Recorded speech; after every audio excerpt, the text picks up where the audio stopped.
All right. Well, hello, everyone, and welcome back. We've got a special treat for everyone today. It is, of course, your favorite Jackson, not Bad Jackson, i.e., Charles Jackson, who you might see if you watch me over on Dapper Dinosaur's channel. We also have Nestlig, who is back from his long vacation. Welcome back, Nestlig. Well, good to be back. It's been a long time. And Peter's here too, but he is in the background. That's okay. Well, I didn't know that. Peter's in the background, and then we also have our special guest, who is Donald Prothero, paleontologist, whom we've had on our channel before. Welcome back. Thank you. Enjoy doing this. We're glad to have you. We are having you on. You have a new book. Yeah. That just came out. A couple of years now. Thanks to COVID, everything's on freeze frame. So, yes, it's called Weird Earth. Of course, I'm going to be out of plane of focus here, but Weird Earth, and it's about all sorts of weird ideas about the planet, from flat earthers to geocentrists to hollow earthers and expanding earthers. There's a whole bunch of pseudoscientific ideas attached to geology, and I go into everything from crystals to dowsing. There's a whole surprising number of things that are pseudoscience associated with the Earth. And for those who have the hardbound, they did a clever thing. If you look at the cover, it looks like the Earth is round, but the cover is cut out in a certain way so that you take the dust jacket out and look what's underneath it is actually a flat Earth. Oh, that's fun. It's some clever idea that they had in book design. It works really well with a dust cover, except that I've discovered when I see these in bookstores, this edge here where they cut the hole tends to get ripped and then the dust covers get ruined. And of course, it doesn't have any effect at all at the paperback because they don't have dust covers. So anyway, it's called Weird Earth, and it's on Amazon if you're interested. Does it also cover expanding Earth theories? Yeah, expanding Earth, I got a chapter on that as well. So we'll cover some of those today, not all of them. There's whole book's length worth of weird things to talk about. So yeah, that's awesome. I believe I've talked about on the channel before in different videos I've done. But your book, Evolution: What the Fossils Say and Why It Matters. I have the second edition. Is one of my favorite books on paleontology. thank you. I genuinely love the section on invert paleontology. It's really neat. And so I'm excited to hear about this one and excited to pick it up for myself. So you have a PowerPoint. Yeah, let's see how it works. There we go. Right, okay. There we go. Huzzah. Okay, everyone see that okay? Is that coming across your signal fine? Let's see. Can everybody see it? I see Everybody it in the live fine. chat? Looks good. Okay, so yeah, let me go ahead then. If your PowerPoint's in good shape, go ahead to the next slide. That's the title of it, Debunking Strange Ideas About Our Planet. And what I've done in this show is I'm going to basically do the same thing I do with a live presentation of this PowerPoint. Namely, I'll talk about the ideas behind it, and especially what it means and what it implies for those of us in society who don't necessarily go with the crazy stuff like this. And I start here with talking about the fact that you hear in the media much more than you would have even 10 years ago. Various celebrities, I used with scare quotes. People are mostly famous for being famous, not famous for being scholarly or well-educated. Like Tila Tequila and Sherry Shepherd, these are mostly just people you see on TV. And they're not necessarily very brilliant individuals, but more and more of them are coming out and saying they're neither not sure the world is round or they actually say the Earth is flat. And along with them are a number of athletes, again, who don't necessarily are well distinguished in their intellectual capabilities. Kyrie Irving, the Twitch team now 3 or 4 times. I believe he's Dallas Maverick now, as I recall. Some other players as well have also come out and said they think the Earth is flat. Next slide. And if some of you know, there was a famous example of someone who put his money where his mouth is, a former stunt driver and stunt actor named Mike Hughes. He was nicknamed Mad Mike Hughes for good reason, because he did all sorts of dangerous things. He was a flat earther, and he decided to prove it. And Mm. so he built a homemade rocket out in the middle of the Mojave Desert. And he thought he could launch this rocket high enough so he could see above the Earth's surface high enough to tell it was flat around. He doesn't trust NASA. Of course, that's fundamental to all this. Of course. They're Right. conspiracy theorists to the very bottom, which means they will not accept anything that comes from NASA or any other government agency. It's all a conspiracy. So he has to do it himself. And as some of you know, in 2022, he finally pushed off and did it.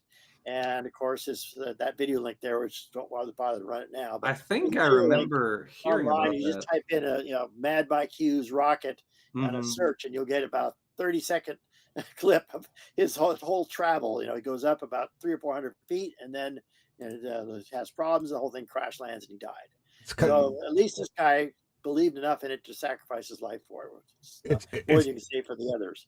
Next slide. it's kind of ironic that he's the flat earther who got flattened by the globe Earth. Yeah, flattened the Earth. Yeah. And as we'll talk about later, he would have had to be higher than 70,000 feet to see it. So, Mm. and then another example from the media, a rapper by the name of B.O.B., I don't know anything more about him than that, Mm. actually got in a rap battle with Neil deGrasse Tyson over the idea of flat Earth. And then Neil's son actually wrote a rap to reply to him. So it really does actually reach across culture, and even people like Neil deGrasse Tyson, who theoretically shouldn't be wasting his time with clown acts like this, was actually sucked into this kind of thing. Are Next slide. you familiar with the like the recent Terrence Howard stuff where he's talking about all the Oh, weird? I haven't heard that one yet. There's always new ones. I can't Oh, keep up with it. fair enough. Go ahead, That's next fair. slide, please. All right. So the big point is we hear in the media much more than we've ever heard before. Strange ideas of which flat earthism is now the most prominent. And they're always, basically, as I said before, they're not necessarily people who are scholars or intellectually distinguished in any way. They're just celebrities. A lot of them being like Tila Tequila. I don't know if she has any talent. She's just famous for being famous. They just make a big splash in the media because the media loves to eat this stuff up, and they get a lot of attention.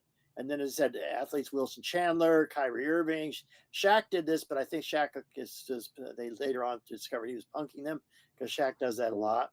And then it said rappers. There's trying to get in a rap battle with Neil deGrasse Tyson. And then finally, Mad Mike Hughes, who actually did believe what he was doing enough to actually send himself up in a rocket and get killed. Next slide. So what we're looking at then is a combination of factors operating in a way that's never operated before. And of course, the biggest thing is media sensationalism, right? As media landscape, it's becoming more and more driven by outrageous, sensational, catch your eyeballs, and especially, get clicks on media of various kinds online. It's the same thing that a century ago, the yellow journalists like William Randolph Hearst and Joseph Pulitzer made their money on, which is if it bleeds, it leads, right? You put in stories about man bites dog more than a dog bites man, right? Because it's unusual. I think we lost our slide here. I can Yeah, tell you. Peter, Yeah, looks like we do, our yeah. slide's missing. Okay, it's okay. I can talk about it without the slide for a few minutes here. And so the basic idea is that the media are so hungry for any content, especially now that it's so competitive and there's so much, demand 24/7 media now, that they are always doing this. Okay, that's the thing that drives it more than anything else. Is anybody who can say anything that gets media attention gets attention in a way that never existed before. There's a thread of this unfortunate 10 to last 20 years now of people who think they're smarter than they are. Think experts are just stuck up and they're not worth listening to. They can just basically figure it out themselves, right? What's called the Dunning-Kruger effect, where you basically think you're smarter than you really are. And the smarter you are, the more the less likely you think you're smart, right? And then, of course, a lot of that goes into conspiracy thinking. And that's a very much a good example of a conspiracy thinking. I've got a secret. I know something you don't know. It gives them a good sensation about themselves. And something else, it's very much a new phenomenon for the last 20 years, and that is the prevalence of the internet. I mean, there were crazy conspiracy ideas out in the 90s, but there wasn't any way to disseminate it very far. There were flat earth societies that I wrote about in the book, the historical history of these flat earth groups in the 90s, but they were little tiny homemade operations, basically one person or one couple and a bunch of followers. And the best thing they do to publicize themselves was send out mimeographs or mail newsletters, right? That's the total reach they had. Those the media in those days, there was a show, late night, midnight radio show called Coast to Coast with Art Bell, legendary for its carrying on all sorts of paranormal stuff, from ghosts to UFOs to Bigfoot, and naturally flat earthism and things like that got that attention. That was the biggest media market these things had. And so almost nobody ever heard about it, and certainly nobody got attention to talk about it. But now it's a totally different media universe, right? Anybody with any crackpot idea can go on the cesspool of lies that is the internet and just throw stuff up there. And there's no quality control. There's no checking. There's no, Yeah. it's just the worst possible aspect of what Yeah, we do. I'm reminded of something that Jon Stewart recently Yeah. said on one of his shows. Like he says that social media is incentivized and monetized for outrage, and it is Yep. effing exhausting for everyone. And he is Yep. completely right about Yep. that. Yeah. Yeah, and outrage is basically the same version of what's going on with yellow journals a century ago. Sensationalism, outrageousness. That's what keeps people's attention. Sadly, that's what gets the biggest type of thing. Okay. So crackpot ideas not only are easier to find than they were 25 years ago, but once you start, clicking on one site, then it sends you to another, then it sends you to another. It's a whole structure of the way these websites like YouTube and all the rest are set up.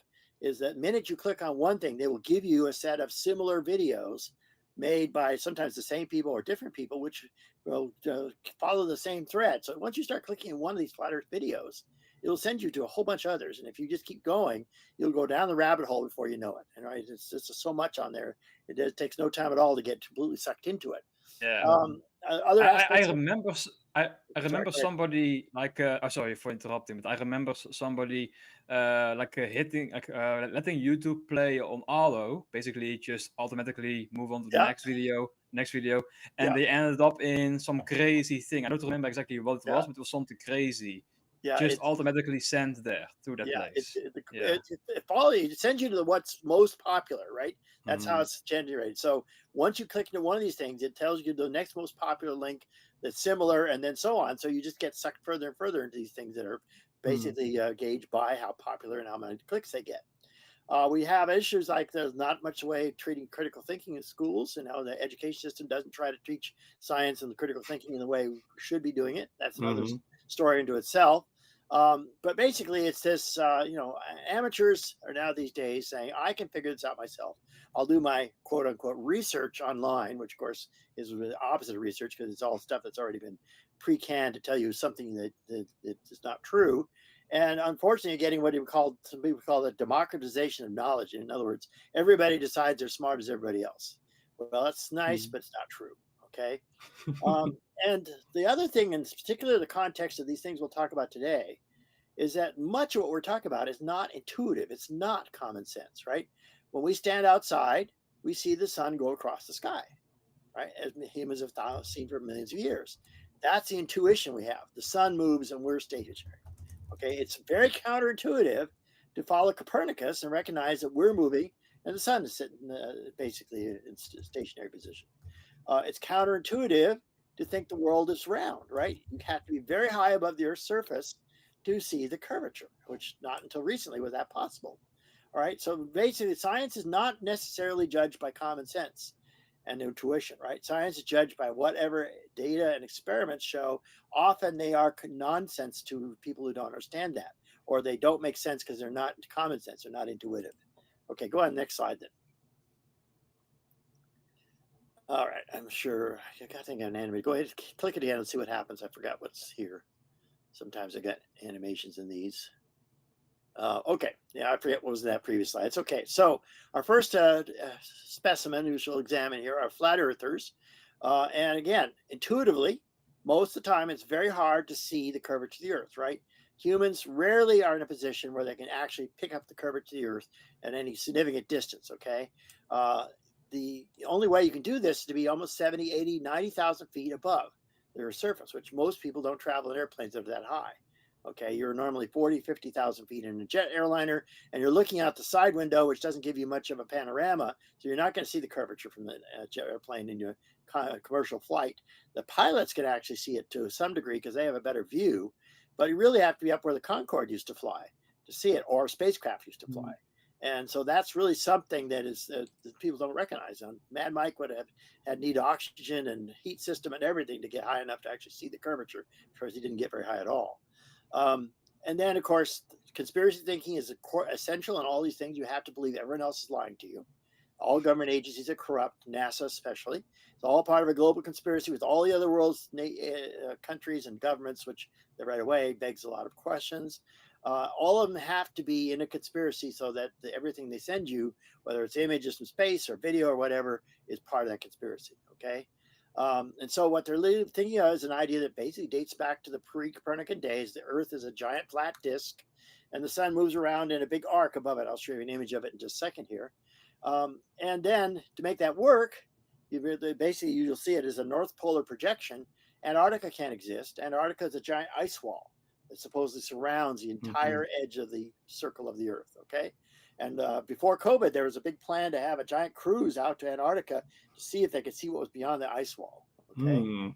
That is going to happen because of COVID, thankfully. But anyway, you have to reject a huge amount of physics to make any of this work. The idea of gravitation, right, which is based on center of attraction of spheres, doesn't work if you're in a flat surface.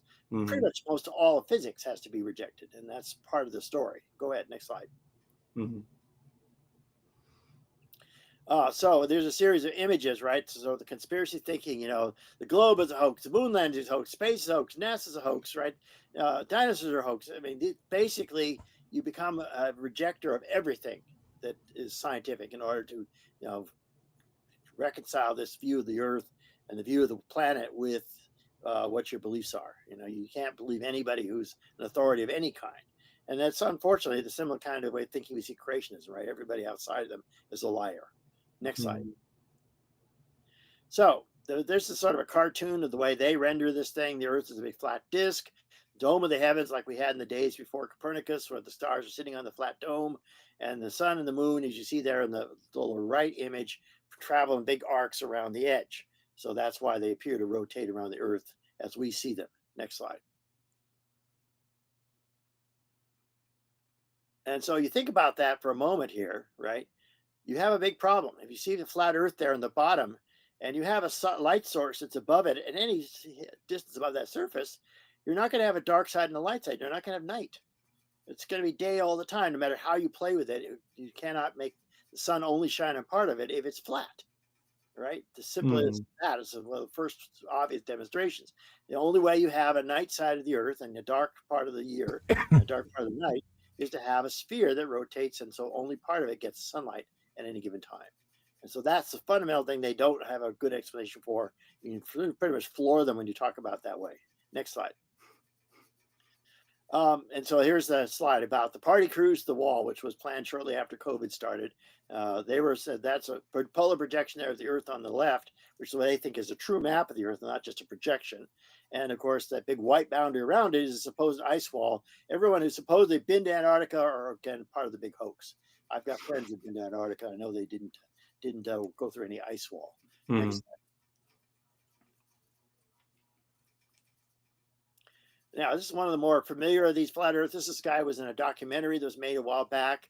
That's the total sophistication of his scientific expertise there.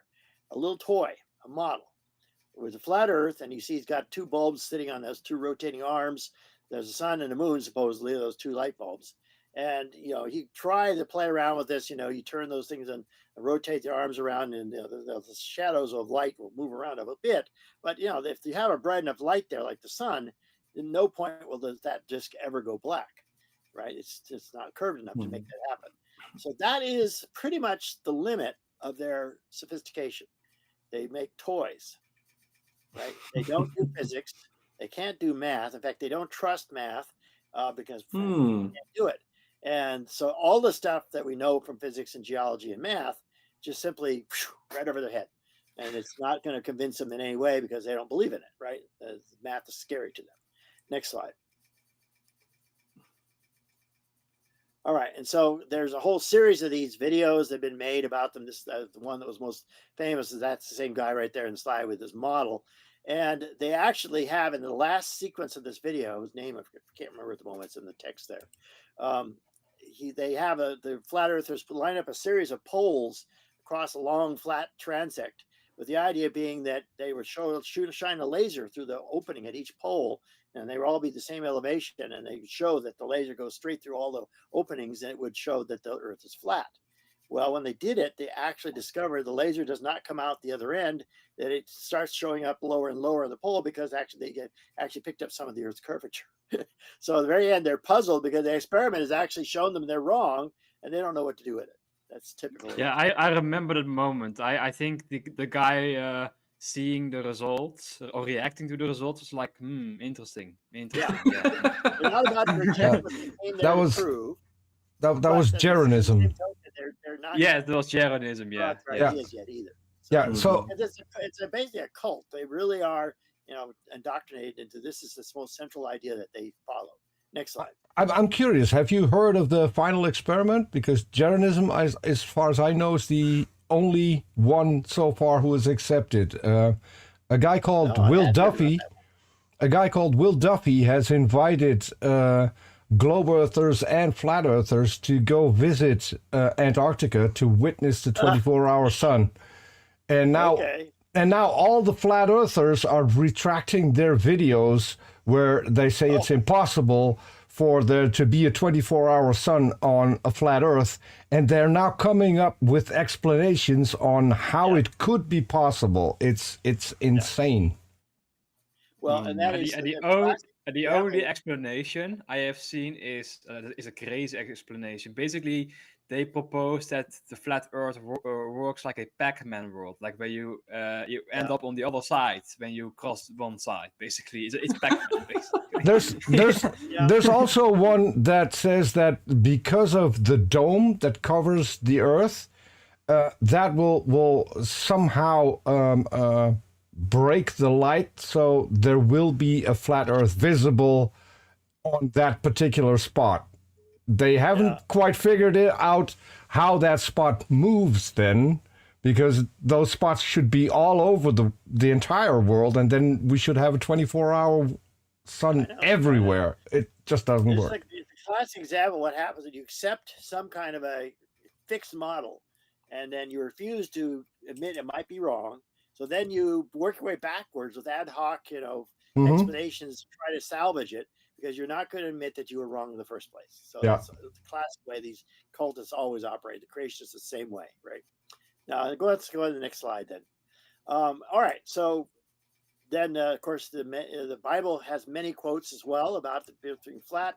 But of course, people as early as Magellan were talking about this. The Greeks were talking about this, right?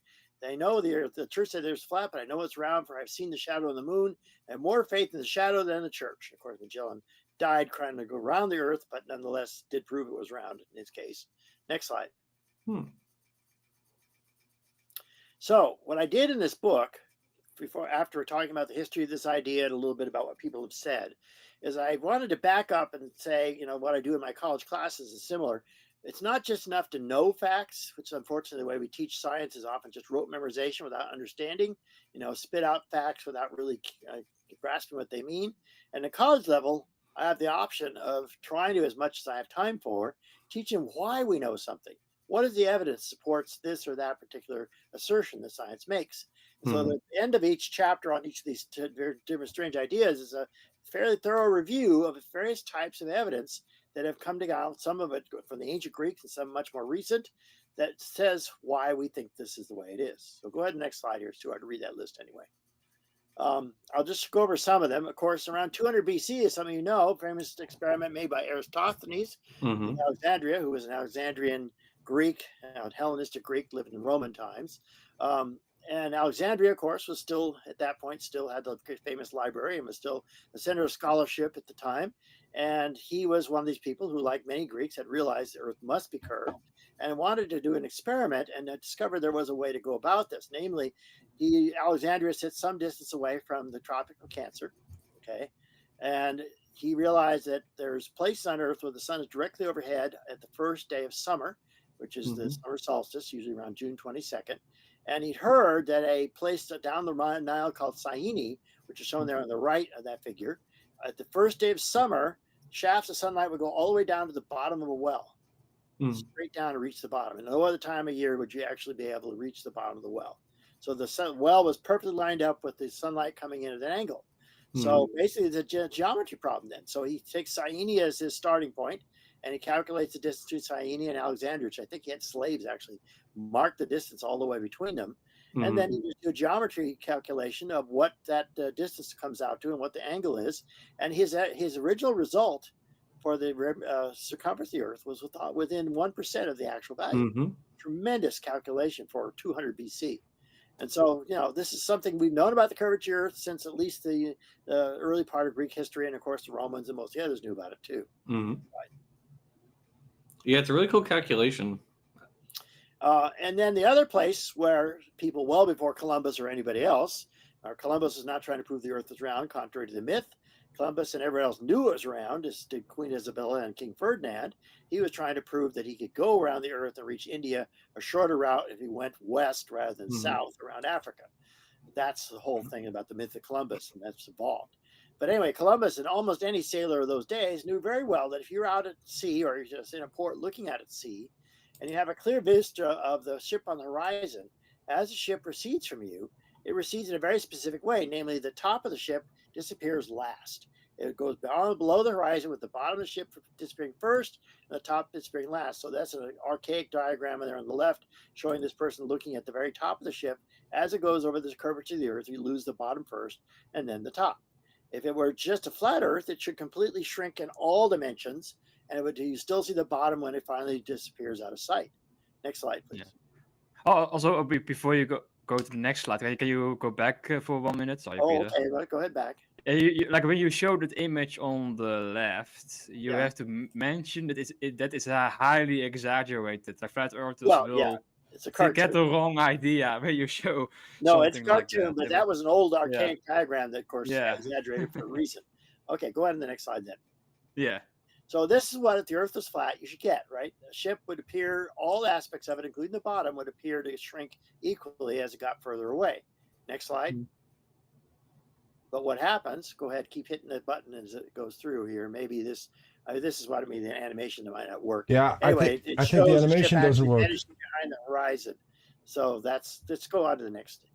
You can see other aspects as well. This is a series of wind farms across the flat body water. I think it's Lake Pontchartrain north of New Orleans. And of course, they shrink in the distance, but also the bottom of the wind farm disappears first. Next slide. Oh, so what flat earthers will see on a clear day, right? You can see all the way to the pyramids of Egypt, and nobody can do that. Not even on the highest peak in the sky if you try. Next slide. The thing that really convinced a lot of people, which we already quoted Magellan on this, is that, of course, when you get the opportunity for the Earth to cast its shadow on the moon, which is called a lunar eclipse, the shadow on the moon always appears as a curved edge, which would not make sense if the Earth was flat. You would see something totally different, especially if you hit it right on the edge of the flat disk, you get a completely black line. Next slide. Yeah, and they also don't believe that the shadow is from the Earth, because again, most of them believe that the moon and the sun are like above the flat plane, basically, but they are unable to provide an explanation for why there is no explanation. That's right. They just ignore it basically. They cannot even predict it. So it's. Yeah, and so this is a series of images. There's a bunch of different ones that you can find in different sources, but you never get anything but this. There's always a slight curvature to that black shadow as it creeps across the moon during a lunar eclipse, and then when it comes away from the moon and the full moon reappears, the same thing on the other side. Next slide. So if it were flat, you get something on the left, right? You have a flat line type of block, but instead you get a complete occlusion of the moon with a curved edge, which is because the Earth is a sphere. Next slide. And of course, that really makes you think about it. If every other object in the solar system, which we are familiar with, is a sphere, but the Earth is flat, it doesn't really make a lot of sense if you think about it. Next slide. Okay. Now, there are cool ways, if you don't trust NASA and you don't trust any government authority. This was an experiment done by a series of British universities, and you can look for it online. Basically, what they did is they tied a camera, which was broadcasting continuously, video feed continuously, to a weather balloon, and released it over England in a good condition, so it would go straight up without being blown too far away. and they have a continuous video, this camera rising above the Earth's surface, and it gets up to about 60 or 70,000 feet, which some weather balloons do routinely. And sure enough, that's the image from near the top of its traverse. They actually watch it go higher and higher until the curvature of the Earth is visible. So if you doubt all the various agencies, just watch this video. It's pretty striking. It takes a while to watch it go that high, but sure enough, eventually gets high enough the curvature is visible. And then amazingly, this camera, the weather balloon was then eventually deflated and the camera landed somewhere. It was safely recovered too, although it was broadcasting the whole time. Next slide. But the objections to this is that the camera has a fisheye lens. And so currently... but that should cause distortion from the beginning. Yeah. Not all the way through the entire traverse. Yeah, but you don't see flat. To counter that... curvature very early. If it's fisheye, the curvature should show up the minute it starts to rise. Yeah. It doesn't until you get to 70,000 feet. Correct. But to counter that, the YouTuber called Creaky Blinder is now repeating this experiment, and he will let the flat earthers choose the camera, so they can't complain that it has a fisheye lens. So well, I doubt it'll help, but it's a nice try. We're talking about rock steady conviction along the lines of religion, basically here. So next slide. Anyway, there we go. There's an image that this camera had near the top of its traverse, where the curvature is quite visible. Next slide. Okay, so I did a little few cartoons off the internet here to make it cute. So if the Earth is flat, cats would have pushed everything off by now. Next slide. 40 people missing after the first flat Earth surfing championship as they surfed off the edge of the flat Earth. Next slide. It's so ripe for satire. The flat Earth is so outdated. Hot dog Earth is a new thing. Next slide. And then various other cartoons here. It's too easy to have fun with it. Next slide. All right. My personal favorite meme is... This metaphor has been used before. So, okay, next slide. And then, of course, coming with that, not only is flat earthers a thing, but of course, they come together with another group of people, the geocentrists, which flat earthers tend to be geocentrists as well. Some geocentrists are not flat earthers, though, but the majority of them are, in fact, following a very little reading of the Bible. The Bible is full of passages that say the earth is the center of the universe and it is flat. And so this is the view, of course, from before to Copernicus of the Earth is a center of a big sphere with stars on the outer rim and all the rest. Next slide. So this is our next way, the geocentric view of the world, which is the one that existed until Copernicus's book in 1543, although really not until Galileo in 1611 really demonstrated it convincingly. It took a long time after death of Copernicus to really take this view. But anyway, there is our spheres, heavenly spheres of the different planets spinning around the Earth, including the sun and the moon, which are supposedly also spinning around the Earth. Next slide. So this is the classic geocentrism that should have died with Copernicus, or at least with Galileo in 1611, but it's still around. And it's a very interesting version of geocentrism because it comes again from biblical literalism. These guys are also creationists who would be surprised to find out, but they're not Protestant fundamentalists like you usually expect to. These are extremist literalist Catholics. The guy who leads this group is GalileoIsWrong.com is their website. Very easy to remember that one. And basically, they take all the literal passages of the Bible that treat the earth as being the center of everything, which everyone believed until about 1500. And they take that as being their guide to the entire system. And so then from that point, they assume the earth is the center, everybody else is lying, and we're going to work back to how we're going to explain everything with geocentrism again, which should have died in 1543. Anyway, so that's a series of comments there about that. Which interesting. Go ahead, next slide. So there we go. Galileo was wrong. The church, as of 1543, was right. Of course, the modern church does not have any problem with the of course geocentric universe. It's the church that is corrupted as far as they're concerned. When the church, the church and Galileo, they were doing the right thing. Even though the modern church, of course, has actually apologized for torturing Galileo. The 500 years too late to help him. But anyway, next slide. And so this is the main book of this group of geocentrists. The guy who's sort of leader is a guy named Robertson Jennis, the author of this book. And it's basically just like one of these creationist rags. It's full of all this strange thinking that starts with assumptions that the Bible is literally true. and that this must be true. Therefore, everything that we're taught about the Earth being not the center of things must be wrong. Next slide. So again, how do we know? Okay.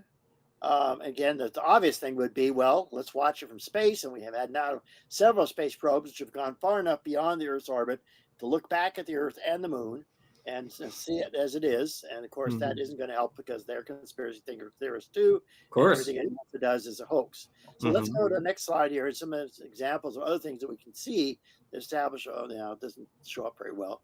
Anyway, so most of you know about Foucault's pendulum. Famous experiment done by Robert Foucault in the 1740s. And basically, the Foucault pendulum works on the principle that if you have, let's say, a spinning Earth, okay, which is not the center of the universe, but on its own axis, and you have a pendulum, say, imagine over the North Pole, swinging back and forth, and if the Earth spins beneath it, then it's going to knock over a peg or to sensor every few minutes, depending on how many there are, as it rotates underneath this pendulum. Well, it doesn't matter. You don't have to be on the North Pole to make this work. It works anywhere on the Earth's surface. It just changes the physics slightly. And so I would guess on the equator it doesn't work. If you're right on the equator. I believe so. Yeah, the only place it might not work. But yes, most other places where we have one in Shreveport. Causes it to work. And so you mostly see these in the Griffith Planetarium here in LA has a giant one, and a lot of places like that will have one. Go ahead, next slide.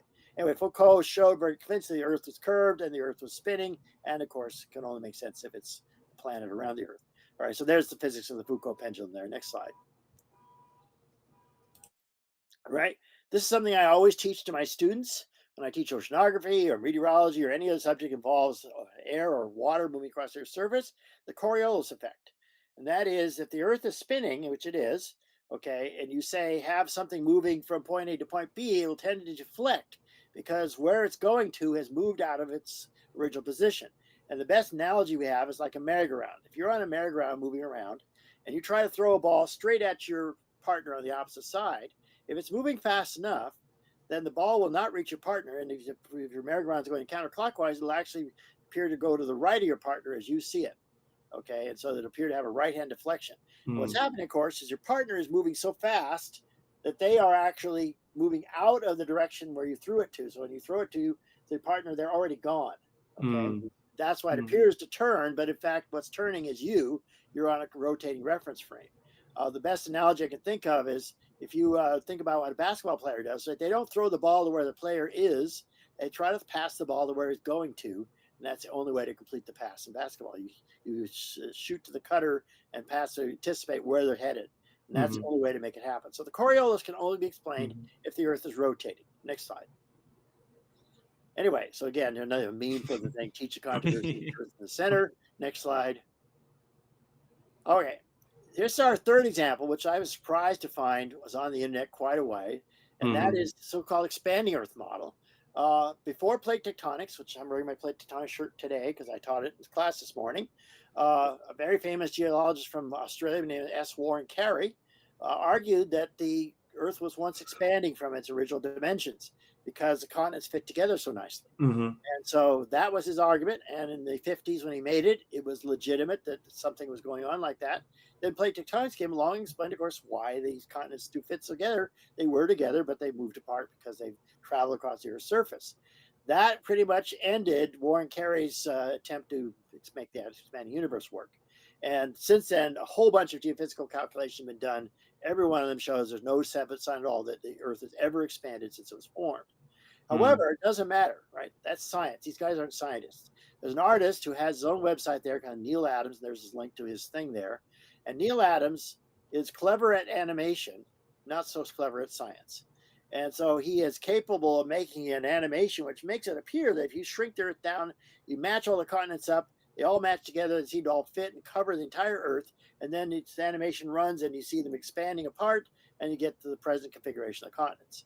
And of course, he's doing partly what Warren Carey did, which is closing the Atlantic, and they fit together like a jigsaw puzzle. But then the rest of it, as you look closer, you'll discover it doesn't work very well. He sort of glosses over the problem areas because it's not the same on the Pacific. The Pacific never came together. There's always been large plates that separated the continents on what's now the Pacific side. So it's basically just a trick, right? He's a good animator. He's not doing real science, okay?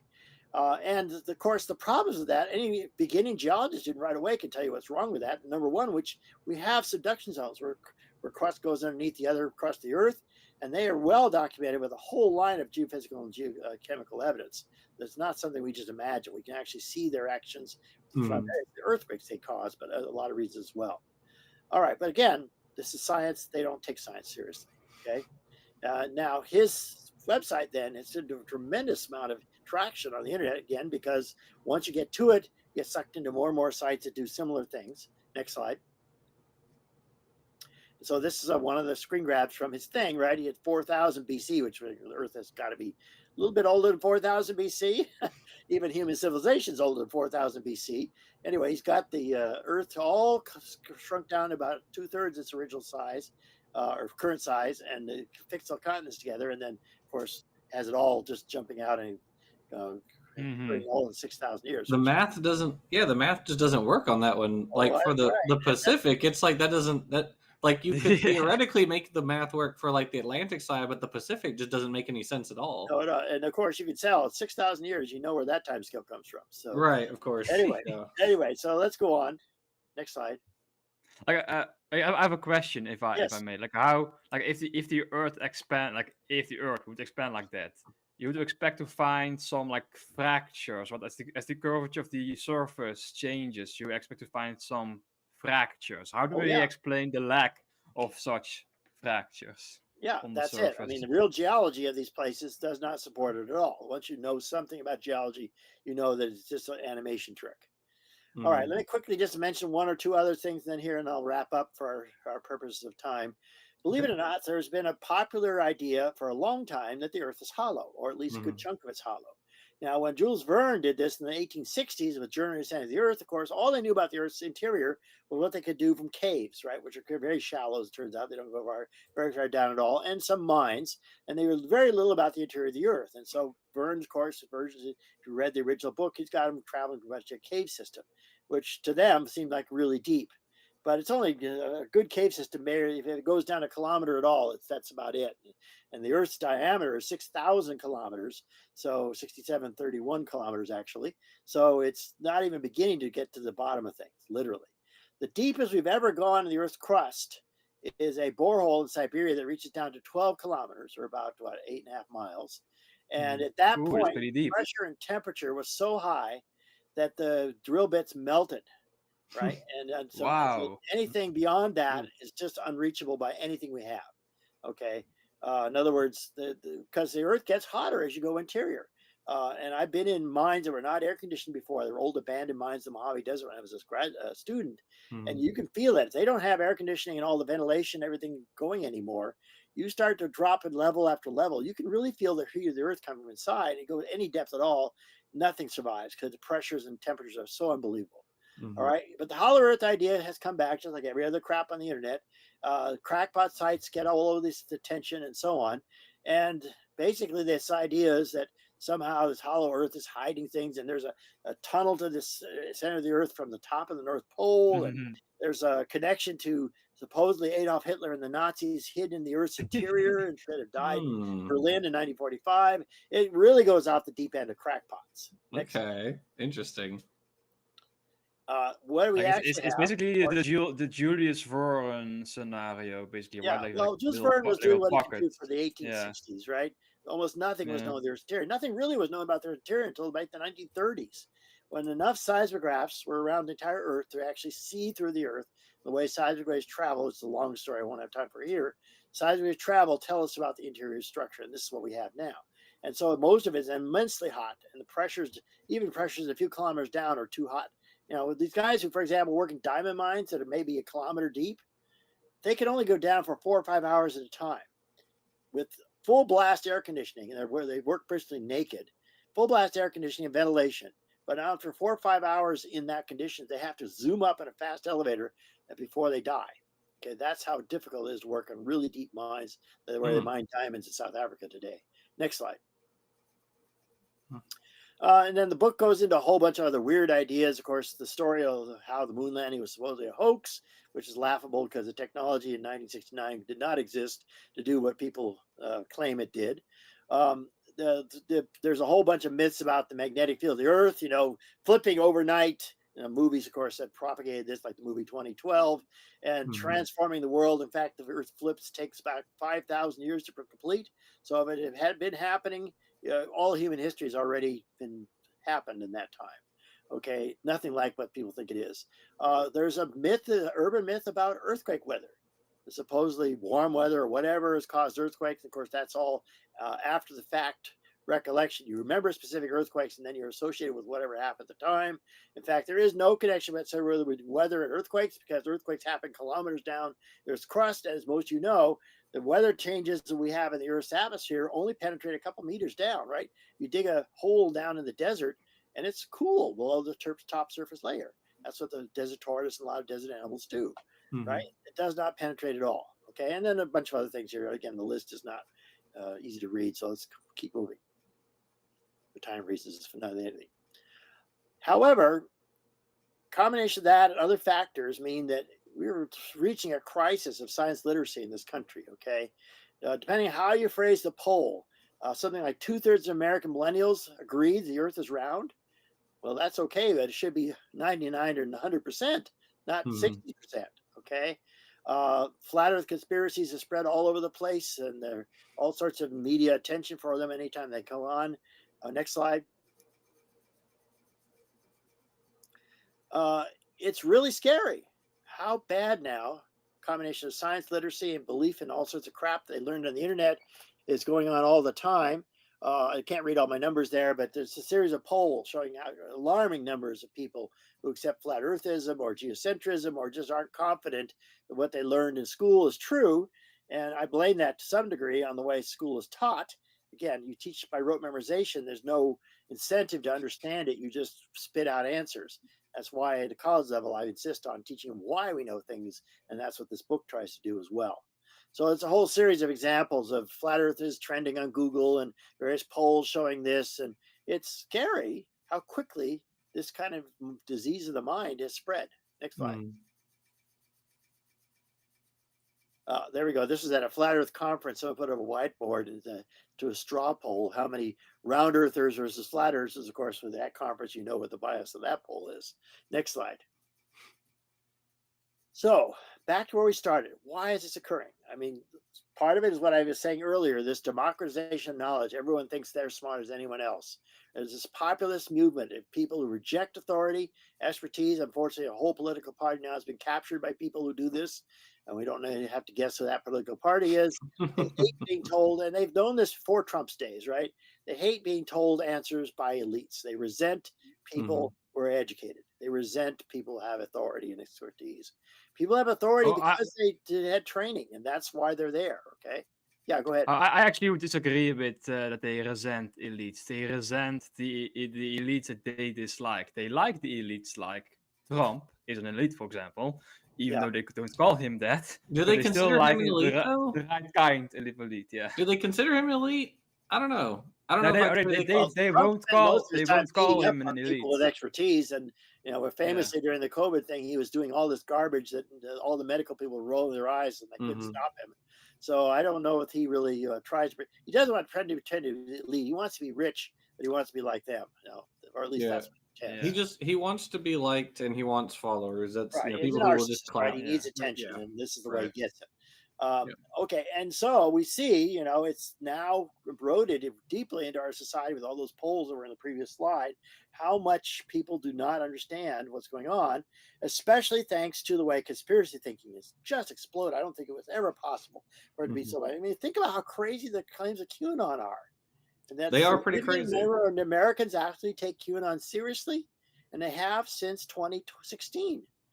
Scary, okay? I mean, they shut up that pizza parlor because they were convinced Hillary Clinton had a bunch of pedophiles. Well, that Washington D.C. pizza parlor, that was a the Pizzagate. Yeah, the true Pizzagate is QAnon is a multifaceted just conspiracy theory generator. It's I've never seen anything like it. It's that it's expanded so fast and Mhm. taking a hold of so many people, especially when one particular political party, that they take everything that doesn't agree with their view of the world is a conspiracy or it's a hoax or Mhm. somehow it's got to be wrong. Okay, that's not been the way in Mhm. the past. Okay, and again, this basic idea that I can figure out the world if I just find the internet sites that tell me what I want to hear. Of course, it's a self-selection for a bias of what you want to already know. And of course, Mhm. we know search engines work that way, right? We talked about at the beginning. Once you start on one of these sites, it'll keep sending you to the most popular sites that are similar, and it just sucks you down the rabbit hole. So spend few hours doing that, and you can have your brain fried really fast. Next slide. Okay. And of course, as I mentioned at the beginning, it's a classic example called the Dunning-Kruger effect. It wasn't even named till the 1970s. Two psychologists, Dunning and Kruger, of course, that gave it its name. And that's the idea that people who are not as informed as they think they are think they're smarter than they are. But as you learn more about the world, you discover you're not as smart as you were. And so the more you learn, the more humble you are about your knowledge. And yet people who are not well educated think they know everything. And of course, it's not a new idea. Here we have it from Shakespeare. Fool thinks himself wise. The wise man knows himself to be a fool. Here from Socrates, the only true wisdom is knowing you know nothing. From King Solomon, a fool is wise in his own eyes. And from Robin Sharma, I thought I knew a lot until I learned a little. Okay. And there are many other quotes that show this is a common idea that we've known about for a long time. Next slide. So this is a cartoon of the Dunning-Kruger effect, right? Your conviction goes up as you first start to learn something. You reach a peak up there in orange where you're sure you're right. And then if you keep going, sometimes you actually start to discover you didn't know what you thought you knew. And then you go to this low valley of where, oh, I know nothing. And then hopefully, if you get the right education, you can actually go to a point where you start to actually learn something that's real. Next slide. So the Dunning-Kruger effect, it's shown in this graph here nicely. The actual ability is in the red line. And so someone who's not that smart in the bottom 25% is on the far left, but their perceived ability is the same or virtually the same. So someone who's on the bottom 25% thinks they're in the top. They think they're smarter than anybody else. And this is where the problem is. They don't recognize their own blind spots. Next slide. This little cartoon says it nicely. So here's someone watching Conservapedia and Natural News and all these crappy sites that are out there full of garbage. And he says, I've done my quote unquote research. And then a real scientist there in the fume hood. That's cute. Yeah, I remember Jackson talking to like a creationist recently, and one things he was pressing Jackson on was like, "Oh, I have these articles who are telling me not to do Oh. my own research." Like, Well, Oh, research is yeah. not you remember that? Yeah, surfing the web. Research is actually doing real research. They Well, don't get that yeah, there's a difference. So he had brought these articles. It was like when they were by like I don't know, Washington Post or the Guardian or something like that. Some normal news site, and it essentially said that you shouldn't like do your own research. It was saying that you should you should probably recognize if you're just a layperson that maybe you're not an expert and then you don't have the full picture. And I said, well, yeah. aren't you a young Earth creationist? He said yes. And I said, well, it looks like they're right. yeah, He didn't lie like that. So no, because they think they're smarter than they are. That's how right, Dunning-Kruger works. Next slide. yeah. And so this is another little meme on the internet here. You see the pyramid of intellect, from high school to associate's degree to bachelor's degree to master's degree to PhD. And then at the top of the pyramid, your high school friend who calls watching YouTube videos research and says sheeple a lot. Mm-hmm. That's where Yeah. we are now. They think they're Mm-hmm. superior to everyone else, which is, a comforting thing to think that you got the secret. That's why conspiracy thinking hooks people, is they know something nobody else knows, and that makes them feel powerful. Next slide.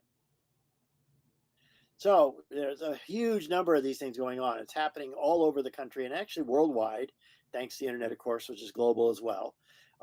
When you do the old polls that used to be around, among the most trusted people in all of society were doctors, teachers, and scientists, right? They had the highest profile in terms of people who were trusting them to do the right thing and to basically be honest with us and so on. Well, thanks to what's happening now, the science now is so bad now, the scientists have dropped a lot, at least in certain circles, not necessarily across everywhere, Mm-hmm. especially the right wing media where they attack scientists because scientists tell us about stuff we don't want to hear, like climate change and evolution, all that stuff. Right. So that has hurt us a lot, that science has lost a lot of its credibility in the public, not from what scientists do, but from the attack from the outside, and especially from the way the internet has corrupted our learning system. Likewise, we found out during COVID that doctors weren't as trusted as we thought they were. I mean, Mm-hmm. good grief, people were dying, and yet a lot of people refused to listen to modern medicine and went to all sorts of crazy directions, including Trump, of course, who talked about injecting yourself with bleach and shining a black light inside your body. Bizarre things not even a high school student should ever say. And recently was endorsed We by RFK Jr. Yeah.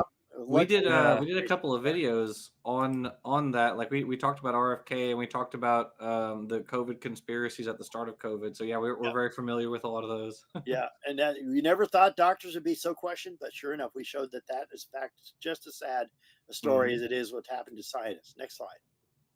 And the bleach thing, that was just sarcastic, all right? Okay, Just sarcastic. Just sarcastic. All right, No, and it's so, all and of right. course, as we know, it's really been polarized by party. That Mhm. the GOP has now been corrupted by all these influences. It starts with corruption by major industries like the energy industry, coal and oil, corrupting our scientific discourse by trying to deny climate change, and of course, religion denying evolution.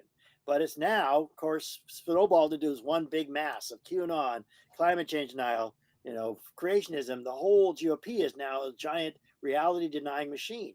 And of course, that goes to what they do with elections. We saw they refuse to accept elections that don't give the answer they want. Next slide. So I don't know if there's a simple solution here, but let me just throw out some ideas here. Clearly, better education would help. I don't know where realistic you can expect any change there, because when you're talking about people who are indoctrinated and been sucked into the rabbit hole of the internet, even education isn't going to stop that kind of thing. Ideally, critical thinking would be taught or more often, and people then discover themselves. They have to think past what they see on the internet. Those would be ideal things to do. I don't expect that to really work a lot because there isn't the effort behind it at the moment. What I try to do at college level, unfortunately, I don't think would necessarily work at, say, elementary school or high school level, which is how you do this stuff. What's the evidence behind it? And that's what I try to teach college students, not just memorize facts, but understand why we say what we say. Okay. And especially in this context, how to recognize crap, right? It's to let people know that most of what's on the internet is not pre-reviewed, it's not cross-checked, it's garbage, and you have to recognize and have a good sort of garbage filter to read through it.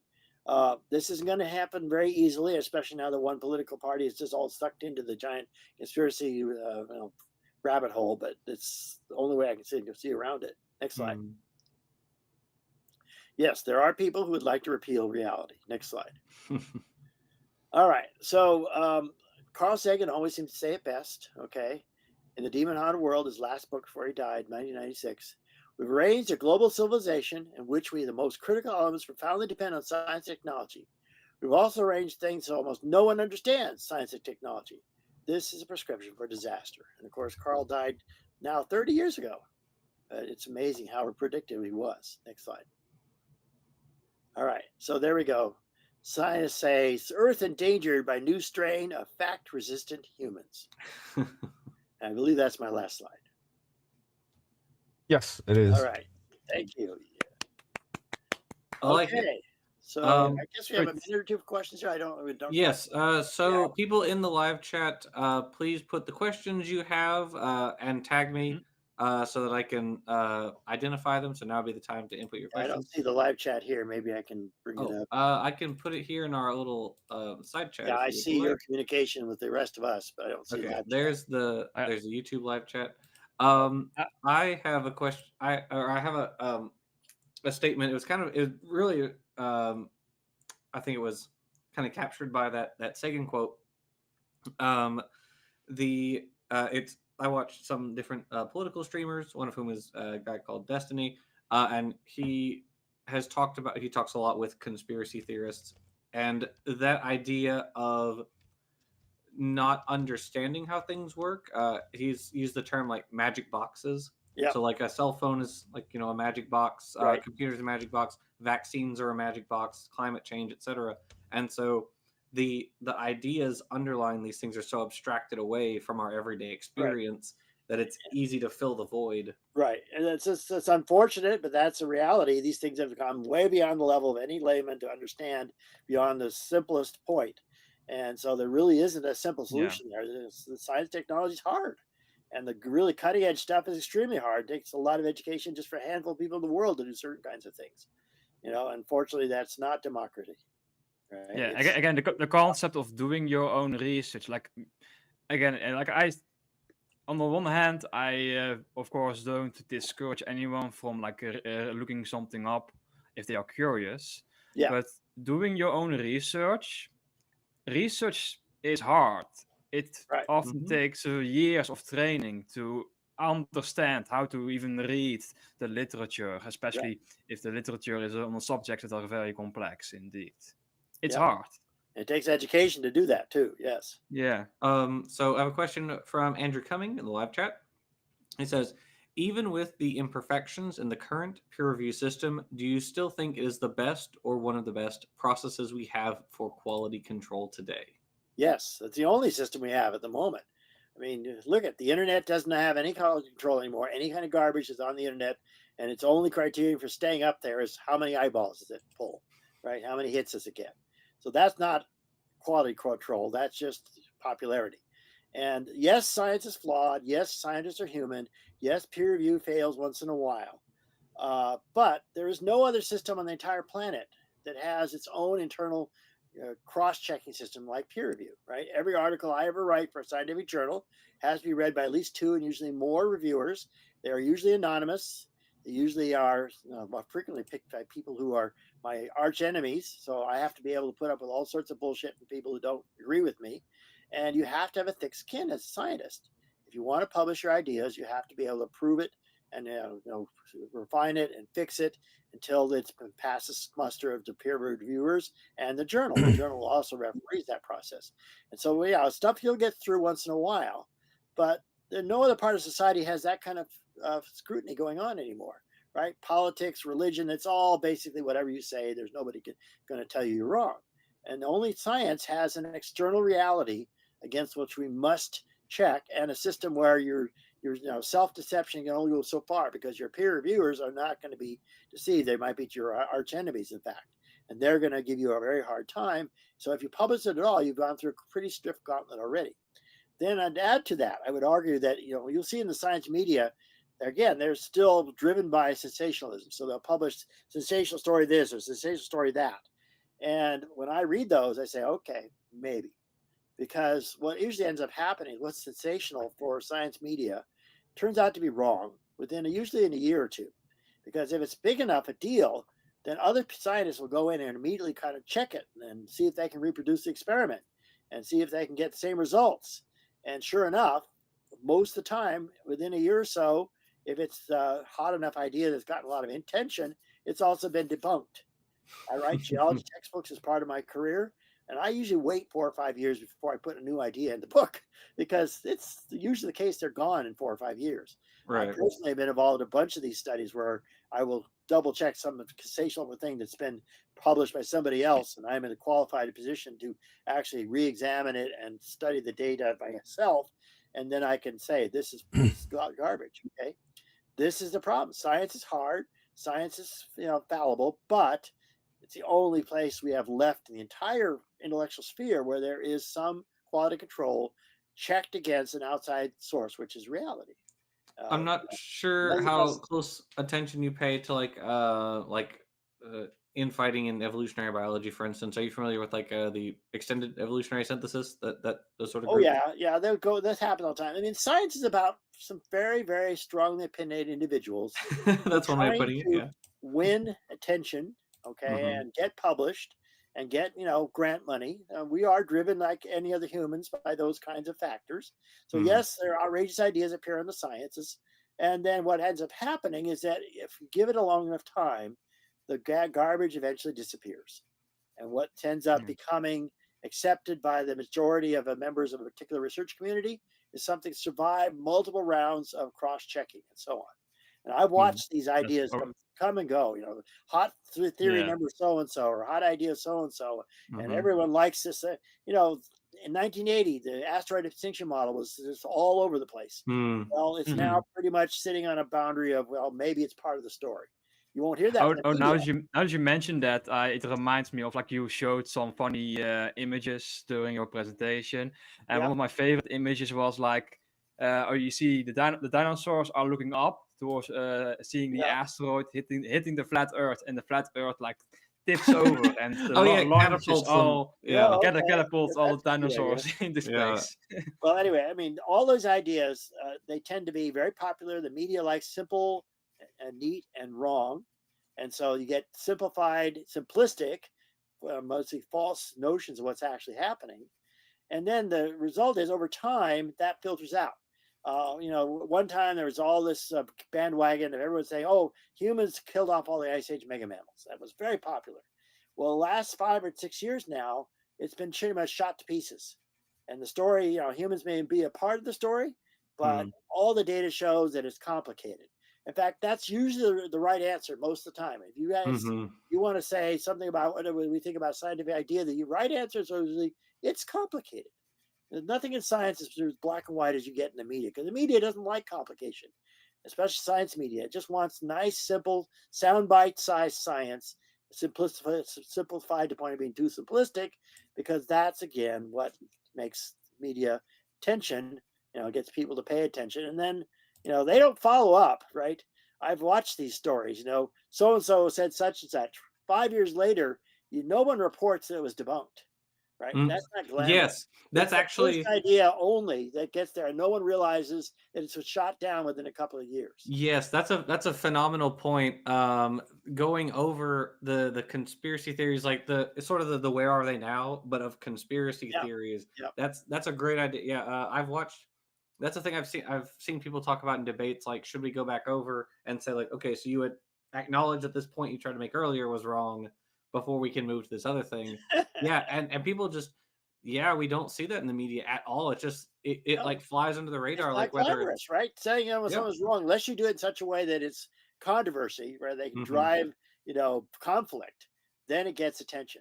But simple, we ran an experiment, and this story published last year turns out not to be true, doesn't catch the reporter's attention. They don't think people want to listen to it, so they don't report it.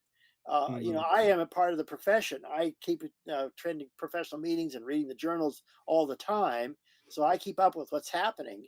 And I know when ideas have been gradually disappeared. That's why when I write a textbook, it's based on years of being in this profession and knowing what's been said and what has not been said, what ideas have not survived, and so on, because I keep up. But you can't expect most people to know that. And certainly most science reporters who usually don't have any science education at all, they're just reporters. They don't know who to ask. They don't know how to check. They don't have any memory or history of the field. They haven't been around that long most of the case. Sure. Yeah. Right. You mentioned one of my favorite examples, or maybe unfavorite examples, is like Ida. You remember that from many years ago, when Ida was like sensationalized to out of proportions. Yeah, that's what's my. Well, and then it's also proportional to how hot it is in the media, right? Anything that has to do with dinosaurs, especially T-Rex, immediately gets gigantic media attention. I know every other paleontological field is sick of T-Rex, right? Because it's fucking too popular.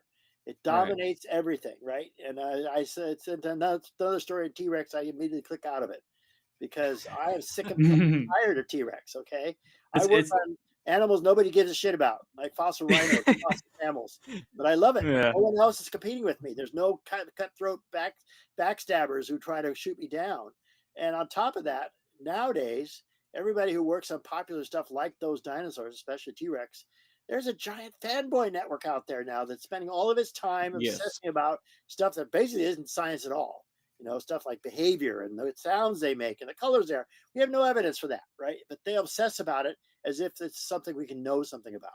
And that's all the reason to stay away from it, because you're just going to get a zillion fanboys hitting your email box, So it's funny that you say that T-Rex is too popular, because I remember watching a lecture by Thomas Holt, and he says during the lecture that, he complains that other creatures in the fossil record are understudied. And he says that we are focusing too much on dinosaurs. Says the dinosaur expert.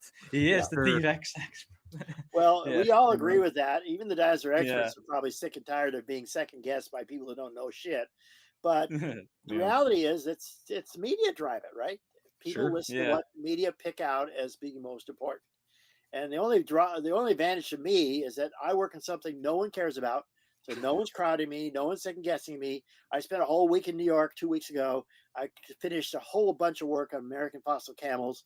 It'll get Nice. published next year, and no one will read it, but I'm happy. It's a very important piece of science. It'll last longer than I will, and it will not be hassled by fanboys. The other place where that occurs, in addition to dinosaurs, of course, human evolution. Human evolution is rife with not only individual personalities fighting over very limited resources, which is number of specimens is very small, but it's also full of so much outside second guessing, media attention that gives it the wrong attention. Plus, of course, creationists messing with it as well. So that's another reason I stay as far away as possible from primates, period. They are not on my radar because they're too damn popular.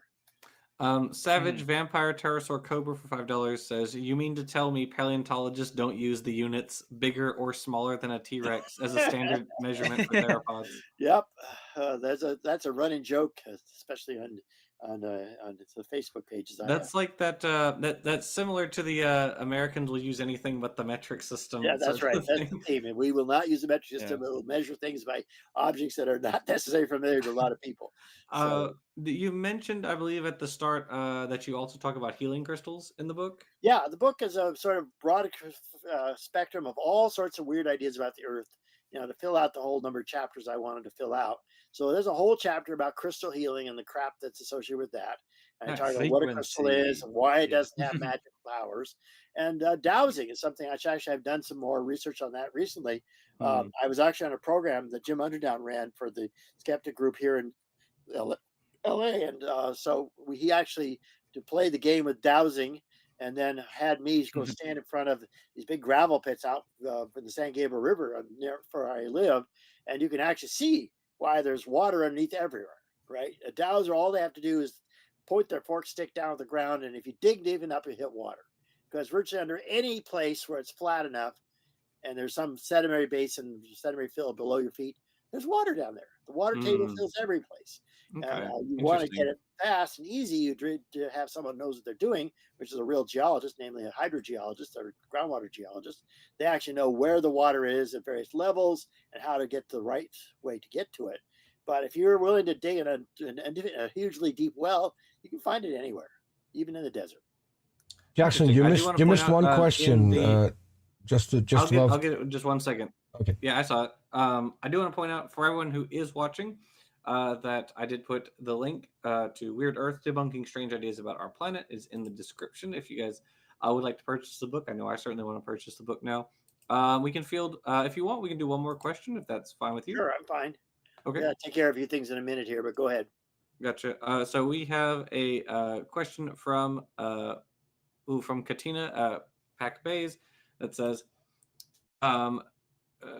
do you think analysis of social media could be used to ID and correct scientific gaslighting? People have done that. Okay, there are studies looking at how social media work and how they, steer people to false ideas, and there's a lot of stuff actually being done. That's an whole area of research unto itself. But the problem is, it's not reaching the audience it needs to reach. Right? People who are stuck in the rabbit hole of media and stuck to the rabbit hole of YouTube are not going to listen to academics who they don't trust anyway tell them that this is the way you're getting sucked in, right? That's something we outsiders who don't get sucked in tend to use as a device to understand it. And it's great that people are doing that kind of research. But, the people who are suckers for this stuff, the sheeple, if you will, are the ones who don't want to be told that they're wrong or don't want to be told that they're on the wrong track. That's sure. It's their self-importance, right? They don't want to be told they're full of shit. So sometimes you do see a fact check underneath a post. Does that help? I'm not sure if it does help. Yeah, that's right. And like we know this because every time they fact check Trump, it just blows back, right? And it's generally the case. If you try to contradict people and show them evidence that shows they're wrong, the psychology studies show that in fact you get this negative feedback effect where in fact they get more entrenched because not about the fact itself. It's about a belief system that they hold, and you're threatening that belief system. That makes them dig in further. It's a backfire effect is what they call that. And creationism is a classic example of that. You can do all you want to debunk one of their examples after another, after another, after another. It won't change a thing, which is why it's a waste of time to ever argue with them, because you're not really arguing the facts, right? They don't care. The facts are just something they can put up on a debate stage. What they care about is whether they're going to hell or not. That's really what motivates creationists, okay? Whether you're going to hell, and whether we're thinking any idea that you tell them will cause them to go to hell. If you're motivated by fear of hell, nothing in the way of an argument is ever going to change your mind, right? So no matter what you do to shoot down these ridiculous things they believe, it just makes them entrench more, because they hang on to those things because they believe that's the only way they're ever going to get to heaven. And that's a terribly powerful motivator. Nothing can compete with that. The logic is not important when it comes to deciding if you're going to hellfire or going to heaven. Absolutely. Well, thank you so much for coming on the show today. And I hope that it's great. A bunch of people buy your book, because I've loved the works of yours that I've read. I've enjoyed them quite a bit. So I'm sure that this one is going to be awesome too.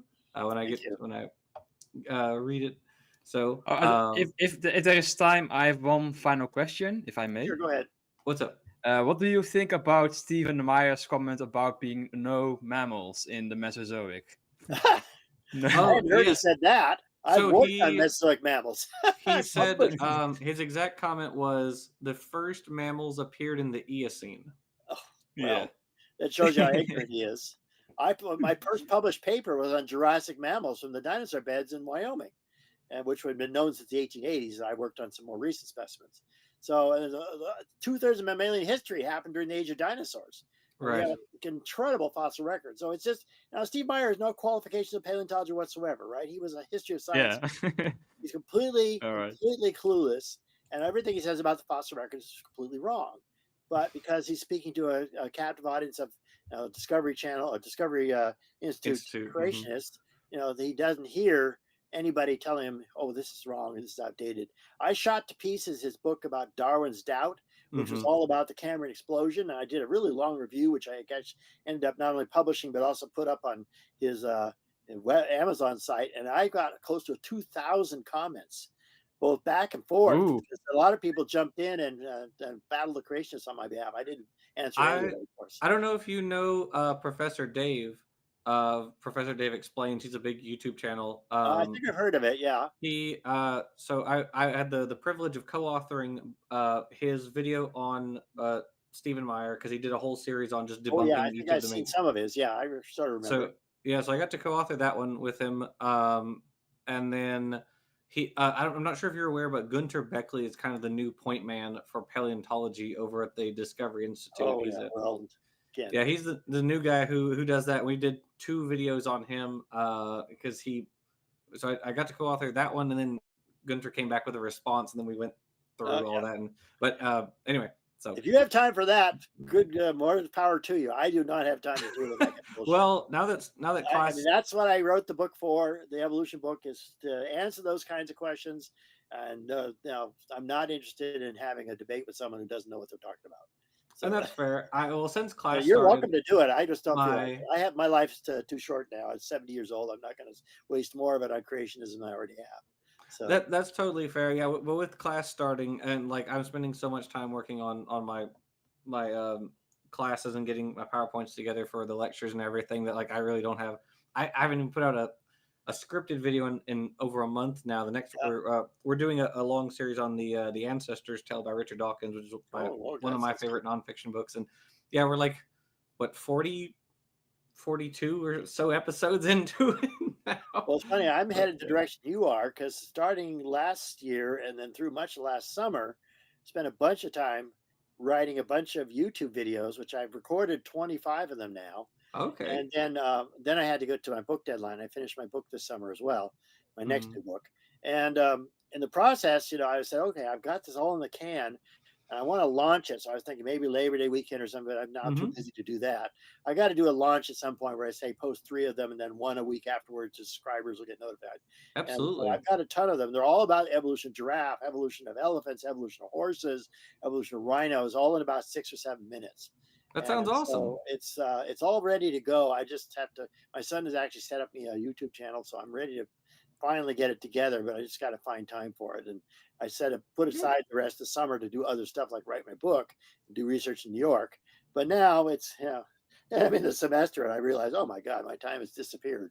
I'm teaching so I much. get it. 5 classes and 300 students this semester. So I'm only doing 2 classes, so like your class load sounds crazy. And my fiance, she's teaching 6 classes, so yeah, I totally get it. It's there's no time for anything nowadays. yeah, I'll find the time to launch it, and then I'll let you know you can publicize it. So yes, sir, absolutely. So well, thank you again for coming thanks on. again for inviting me. It was lots of fun.